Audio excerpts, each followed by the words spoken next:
मसवड हे शहर खरं तर मसवड शहर आणि एक 12 वाड्यांचं ग्रामीण भागातलं एक शहर वसलेलं आहे. मानगंगेच्या तीरावरती बरेच वर्षाच्या काळामध्ये सिद्धनाथाच्या कृपेने हे सगळं मसवड शहर आहे.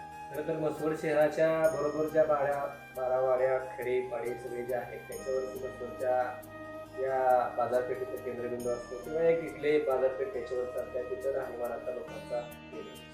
गेल्या खरं तर मसवडची नगरपालिकेच्या दृष्टीनं जर सगळ्यात मोठं केंद्र नगरपालिका असते. शहराचं केंद्र हे नगरपालिका असते. नगरपालिकेच्या माध्यमातून मसवड शहराचा किंवा या मसवड शहर नगरपालिका हातीतल्या लोकांचा विकास होत असतो. आणि 1857 साली स्थापना असलेली ही मसवडची नगरपालिका आणि 1857 पासून आतापर्यंत अगदी 2009-10 सालापर्यंत तिचा जो काय ज्या पद्धतीनं बाकीच्या नगरपालिकांच्या जो लेख किंवा आलेख असतो तो प्रगतीच्या दृष्टीनं महत्त्वाचा होता. तर त्यामध्ये वाड्यावस्त्याच्या काही समस्या असतील, लाईटच्या असतील किंवा रस्त्याच्या असतील, पाण्याच्या संदर्भातल्या असतील, त्या बाबतीतल्या अतिशय दयनीय अवस्था होती.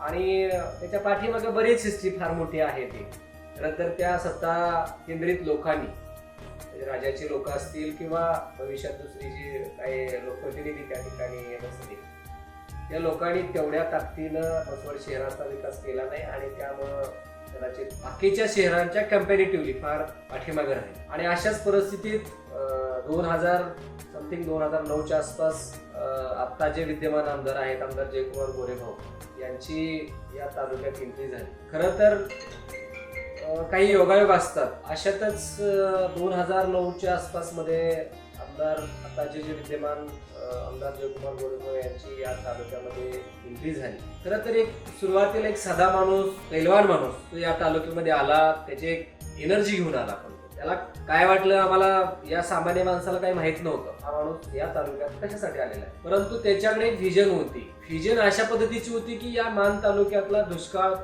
कायमस्वरूपी संपवायचा. एक तालुक्यातला आमदार नसणारा माणूस तो जस्ट त्यांची बाकीची कारकीर्द संपून कदाचित जे व्यवसाय असतील त्या व्यवसायाला बगल देऊन आपल्या तालुक्यातल्या लोकांसाठी काहीतरी करायची इच्छा आहे म्हणून जिल्हा परिषद सदस्यही नव्हते ते.